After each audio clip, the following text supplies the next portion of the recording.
Good afternoon, everybody, and welcome to the Israel Brief, brought to you by Lay of the Land.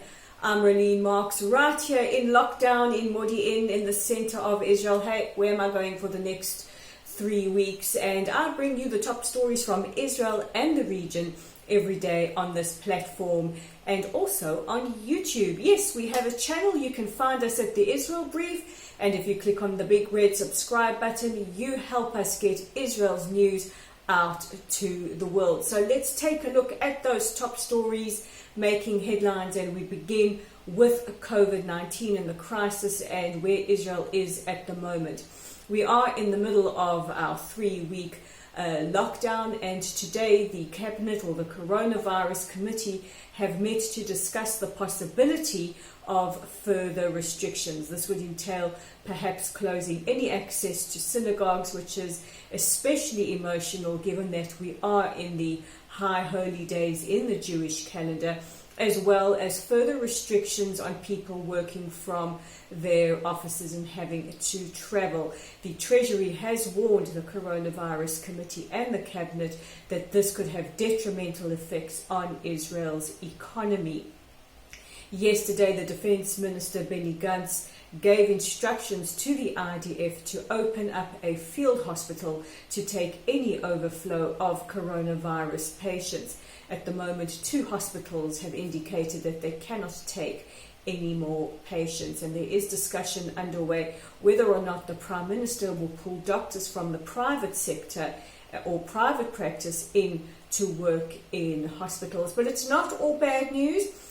We have had headlines earlier today that Israel's instant gargle corona test has been approved, and pilot tests will be carried out in 2 European airports, which could be a significant game changer in helping to get civil aviation around the world back on track. In other news, this time of the year usually brings about what we call the Great Super Bowl here in Israel, and it's got nothing to do with football but has everything to do with the United Nations. It's the start of the General Assembly, where the heads of state from about 193 countries address the UNGA. It'll start today, and traditionally always starts with Brazil, and Bolsonaro is expected to speak, as well as US President Donald Trump.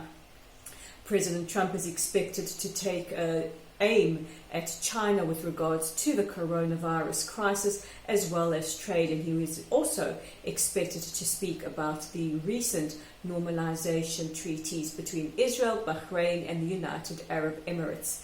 Prime Minister Benjamin Netanyahu, who is usually a very, very anticipated speaker, even in Israel, and it doesn't matter which side of the political sphere you sit, Israelis anticipate our Prime Minister speaking at the UNGA, but all eyes will be on him next Tuesday when he addresses the Assembly. We're also quite curious to hear what the Palestinians are going to say in light of the Abraham Accords.